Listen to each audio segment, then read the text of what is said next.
एक नहीं, दो नहीं, तीन नहीं, चार नहीं, 8 श्रेणियों ने बीजेपी के खिलाफ कर दिया जंग का ऐलान। बड़े बड़े दिग्गज भी उनके सामने सर झुकाए खड़े। अखिलेश की 8 श्रेणियों ने बीजेपी की हालत टाइट कर दी। इसका रास्ता कैसे निकालेगी बीजेपी? राजनीति के चाणक्य कहे जाने वाले अमित शाह ने भी पीछे हटा लिए कदम। यूपी में योगी को टक्कर दे रही अखिलेश की 8 श्रेणियां जब भी खड़ी हुई सबको धूल चटा दी।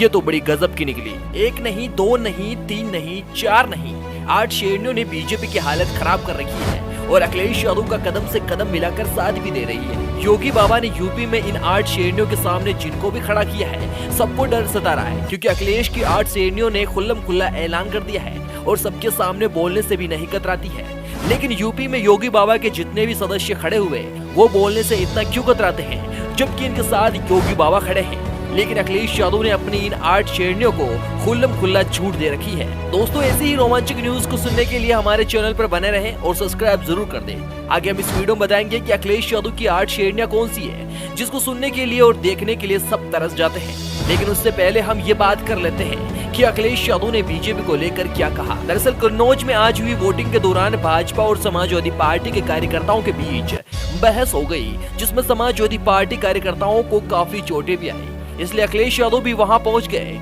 और कहा जनता खुद निकल पड़ी वोट डालने। कहा मैं नहीं चाहता था आना, लेकिन बीजेपी के लोग घूम रहे जगह जगह तो मैं भी आ गया। अखिलेश ने कहा कि बेईमानों से देश को बचाने को जमकर मतदान करें। अखिलेश ने कहा कि जनता की नाराजगी बढ़ती जा रही है, अभी तो 4था चरण है, अभी और बढ़ेगी नाराजगी। 4 जून को पता चल जाएगा कि किसकी सरकार बनी है और किसकी सरकार टूट रही है। लेकिन अखिलेश यादव की 8 श्रेणियां जो प्रचार इतना तगड़ा कर रही है, जिनके सामने योगी बाबा के नेताओं के भी पसीने छूट जाते हैं। आइए अब हम बात कर लेते हैं अखिलेश यादव की वह कौन सी 8 श्रेणियां हैं जिनकी बातें हर तरफ हो रही है। सपा ने गोरखपुर से काजल निषाद, गोंडा से श्रेया वर्मा, उन्नाव से अन्नू टंडन, हरदोई से उषा वर्मा, कैराना से इकरा हसन और पापा का साथ दे रही गुंजन चौधरी और मैनपुरी से डिम्पल यादव और उनका साथ दे रही अदिति यादव को उम्मीदवार बनाया है। इस तरह टिकट बंटवारे में महिलाओं की हिस्सेदारी पुरुषों की तुलना में बेहद कम है, लेकिन ये महिलाएं ही काफी है पूरी बीजेपी के लिए। किसी ने क्या खूब कहा है कि शब्दों तक सीमित नहीं होती नारी की छवि, नारी तो जीवन भर समाज का कल्याण करती है। जी हाँ, जब तक नारी को सशक्त नहीं किया जाएगा तब तक मानव का कल्याण नहीं होगा। जी हाँ, वो कहते हैं ना कि एक नारी हजारों पर भारी। अखिलेश यादव का साथ दे रही इन 8 श्रेणियों ने सब कुछ उथल पुथल कर रखा है। इन 8 श्रेणियों ने क्या कुछ कहा है ये भी जान लीजिए। है सिर्फ किसानों के लिए नहीं है, पूंजीपति भी चलते हैं सड़कों पे, तो सभी के लिए है वो। और उनसे ज्यादा उन पर टोल टैक्स लगा दिए हैं। टोल की समस्या इतनी है, किसान पर तो हर तरह की मार है, हर तरीके की महंगाई की मार है। वो अपने 24 का चुनाव जो होने जा रहा है यह देश की दिशा को बदलने वाला चुनाव है।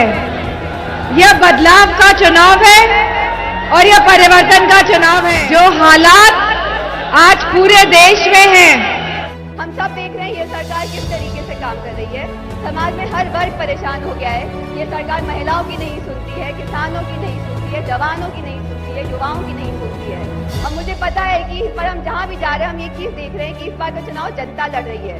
तो मुझे पूरा भरोसा है आप सब हमारा बेटी पढ़ाओ का नारा तो देते हैं, लेकिन खुद की बेटी को और खुद की पत्नी को भी न्याय नहीं देते हैं। उनकी पत्नी उनकी बेटी कह रही है हम कोर्ट में जाएंगे, डीएनए टेस्ट करवाएंगे कि आप हमारे पिताजी हैं। उनकी पत्नी कह रही है आप हमारे पति है। 1995 में हमारी शादी हुई थी। बेचारी वीडियो दिखा रही है, बेचारी फोटोग्राफ्स दिखा रही है, उनके पति पत्नी के जो संबंध थे उनके सारे वीडियो। आपकी हवा चल रही है कि नहीं? हवा चल रही है ना साइकिल की, तो आंधी बना दो इसको। 26 को बनाओगे आंधी। सबके साथ भी इकरा हसन और उषा वर्मा का भी दबदबा है। इकरा हसन जातिवाद के खिलाफ है और उषा वर्मा बीजेपी के खिलाफ कड़ी संघर्ष कर रही है। क्या अखिलेश यादव की ये 8 श्रेणियां बीजेपी को टक्कर दे पाएगी और क्या अखिलेश को जीत दिला पाएगी? आप लोगों की क्या राय है? कमेंट कर जरूर बताएं।